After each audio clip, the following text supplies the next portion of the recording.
আল্লাহ রাব্বুল আলামিন বলেছেন, লাতাজিদান্না আশাদ্দান নাস আদাওয়াতাল লিল্লাযিনা আমানুল ইয়াহুদ ওয়াল্লাযিনা আশরাকু। এর আগের আয়াতে শুনেছেন ইহুদি এবং নাসারা একে অপরের বন্ধু।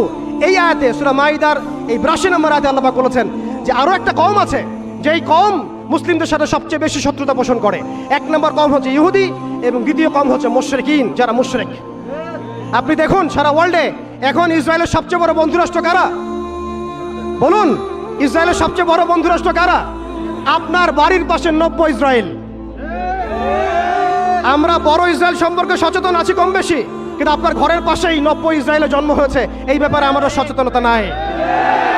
তারা সংসদ ভবনে তাদের সংসদে ফখর করে বলছে যে আমরা 6500 সৈন্য পাঠিয়েছি, আমাদের হয়ে যুদ্ধ করছে। নাউজুবিল্লাহি মিন যালিক।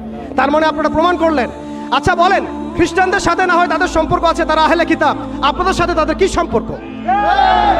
খ্রিস্টানদের সাথে না ইহুদিদের একটা সম্পর্ক আছে, তারা আহলে কিতাব দাবি করে তারা, কিন্তু আপনাদের সাথে যারা পৌত্তলিক তাদের সাথে এই ইহুদিদের কি সম্পর্ক? শুধু তাই নয়, আমরা লক্ষ্য করছি, আমরা আমাদের পার্শ্ববর্তী নব্য ইসরায়েলের মধ্যে লক্ষ্য করছি মুসলিমদেরকে তারাবির নামাজে টর্চার করা হলো, হোলি উৎসবের নামে মুসলিমদেরকে নির্যাতন করা হলো। আমরা দেখলাম সেখানে গরুর মাংস বহন করার অপরাধে পিটিয়ে মুসলিমকে হত্যা করা হয়েছে। লক্ষ লক্ষ একর জমি যেগুলো আমরা ওয়াকফ করেছিলাম, সেই জমিগুলোকে রাষ্ট্রীয়ভাবে বাজেয়াপ্ত করা হয়েছে। আমি যদি একটা জমি মাদ্রাসায় দান করি, আপনার কোন এখতিয়ার আছে সেটাকে আপনি রাষ্ট্রীয় বাজেয়াপ্ত করতে পারেন?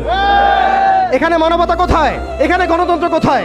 এখানে এই ইউনাইটেড নেশনস কোথায়? ইউরোপিয়ান ইউনিয়নগুলো কোথায়? আপনাদের এই সব তথাকথিত তন্ত্রমন্ত্রগুলো এবং তথাকথিত মতবাদগুলো একটা এজেন্ডাই বাস্তবায়ন করছে। তারা পুরো বিশ্বে শুধু দাজ্জালের শাসন কায়েম করতে চায়। এখন মুসলিম ভাইরা, সর্বশেষ কথা হচ্ছে আমরা উদাত্তভাবে আহ্বান জানাবো, আপনি যে কোনো ধর্মের হন, যে কোনো বর্ণের হন, আপনি যে কোনো ভাষার হন, যে কোনো জাতির হন, আপনি জালেমের পক্ষ নিয়েন না, মাজলুমের পক্ষ নেন। এখানে আমরা আপনাদেরকে কটাক্ষ করতে আসি নাই, আমরা সত্য উন্মোচন করতে আসছি। আপনি জালেমের পক্ষ নিয়েন না, মাজলুমের পক্ষ নেন। আল্লাহ চান তো কোনো না কোনো দিন আল্লাহ আপনাকে হেদায়েত দিবেন ইনশাআল্লাহ। আপনি মানবতার দাবি থেকে এই জায়গায় দাঁড়ান। এই অবস্থা যখন চলছিল তখন কি আমরা ঘুমিয়েছিলাম?